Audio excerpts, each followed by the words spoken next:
Well, hello. So glad you've joined me today. Today's topic is emotions. Process them or be poisoned by them on a daily basis. And who wants that, right? So distraction, we all do it. Self-medication. It's a form of self-medication. Distraction is just as badly as like drugs and alcohol can be escapism. Watching TV, working too much, just doing work around the house, blah, blah, blah, anything that keeps you from sitting down with yourself and processing your shit. That's all escapism. So it's used as a means to escape. That's what escapism is. It's used as a means of escape from discomfort, from an uncomfortable life. We use avoidance. That's what it is. Escapism is avoidance. When you're doing that, you don't have to do that, right? So we use avoidance as a coping mechanism when we think that avoiding it is the most comfortable thing to do, right? Oh, if I avoid it, that's comfortable. I don't have to look at it. That's comfortable. The opposite is true. Avoiding bad feelings don't make them go away. It doesn't make them go away. So repressing something isn't extinguishing anything. In fact, it's leaving it unchecked to run amok, to spread and fester and stain and multiply its army, all at your expense and your quality of life. Some people dedicate their lives to staying so terribly, chronically busy and distracted because they fear having the time to actually sit with the thoughts that are just quote unquote waiting to get them. So when they finally slow down, that's why they don't slow down. I used to be that way. It was go, go, go, go, go, go, go, go, go, go, go, go, go, go, go, go, go. And I'd panic if I got injured like I am now. I can't work out. Oh my God, I can't do the thing that I do to avoid my problems. Oh, big mess, just a big mess waiting. So we don't want that.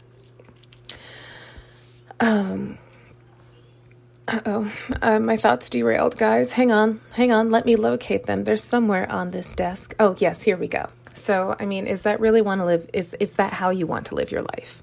Do you want to live your life running and avoiding and letting things that you've pushed into the shadows of your mind to dictate your life? Is that what you're wanting to allow?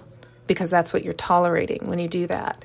And I know the answer to that is fuck no, Mandy. I don't want that. So right now, say with me. Say it right now and say it out loud.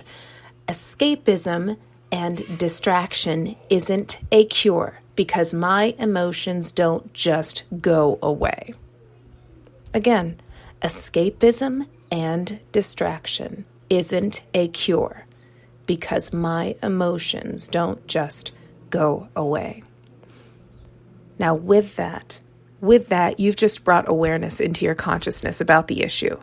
So the next time you will be more aware of the implications that if you don't investigate the uncomfortable flashing error signal that comes up in you, as they come up in you, they will only return stronger and continue to pull your strings and sabotage your life from the back burners of your mind. They don't just go away. It's like emotional credit when you repress an emotion. When you push it down and you say, oh, I'll deal with it later. I'll just push it down, deal with it later. You know you'll never deal with it later. That's stupid. Stop doing that. But yeah, it's like emotional credit. And it'll seem to work for a minute.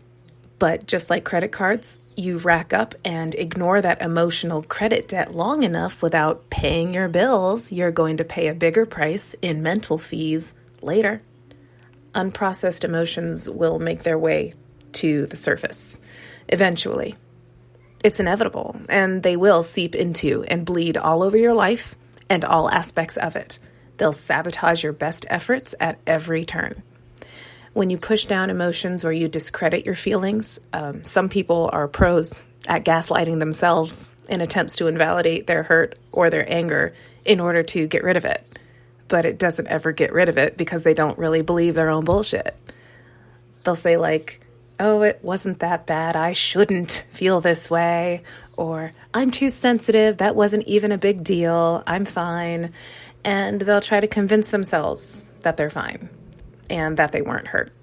They'll put on the happy face and go through the emotions of a person that is quote unquote fine, but they're bullshitting themselves. And it will come back to haunt them and to sabotage them until they sit with their feelings and process them. I urge you, be honest with yourself. Get present and listen to how you talk to yourself when an uncomfortable feeling shows up for you. Are you gaslighting yourself? It's not just from other people you need to watch out for mindfuckery and manipulation from. It's your own brain. It's your own brain too. We have to watch out for ourselves. Sometimes it is from our own negative pre-programming dialogue in our heads that we have to consciously step in and interrupt as our awake selves and our present selves and defend ourselves with actual truth. That's what liberates us from the monkey mind parrot that repeats subconscious garbage to us in whispers from the shadows. That's your negative self-talk. That's all those things that you learned. That's all those things that those beliefs in your head that you believe. And sometimes we hold sometimes we hold beliefs that we're not even conscious that we're holding on to. That's why it's so important that when something uncomfortable shows up for us, that we sit down and we look at it. So when you're triggered, listen to those whispers. What do they say? Sit with the ghost whose business was unfinished when it was shoved into the everything is okay box. Okay? That's where those ghosts come from. We shove them in a box. The everything is fine box, you can call it. But it's not. It's not fine. They're all in there, still very much alive. They're just contained. At least you think they are. So sit with the ghost whose business is unfinished. Talk to it. Make peace with it so that it can leave. Ooh, I just gave myself chills. I mean, you know these things because as I'm talking, you're thinking of some things. Are there memories you've not dealt with? You'll know if you hurt and are uncomfortable thinking of them. But we must extract the lesson they have so that we can make peace with them. We know when we come across them or when one of those emotional wires gets tricked by the feelings that come up. So do you choke that feeling down? Or do you notice and become a detective, curious in the how and the why when it comes to the things that push your emotional buttons? Be the second example. You need you. I will repeat that. You need you. You need you to be there. You need you to notice. You need you to ask the hard questions and to get the answers you need to gain peace of mind and to find what needs forgiving so that you're no longer a puppet at the mercy of shadow behavior. Escapism and distraction isn't a cure. Being quote-unquote strong and quote-unquote unaffected are lies. Lies that will break you down in worse ways than if you had dealt with the upset directly. Process your emotions today so they aren't poisoning you tomorrow. Thank you for listening, guys. Just a reminder that I am running special low-cost DM coaching for just $2 a day, now until April. So please do take advantage. I can help you gain insight, identify self-limiting beliefs, give you tools and insights to help you manage anxiety and depression so that you can start living a full life, authentically, present, and on purpose. Email me at amandabellamay@gmail.com to sign up for coaching or to suggest a podcast topic if you want to hear me talk about something that you have on your mind. As always, choose wellness.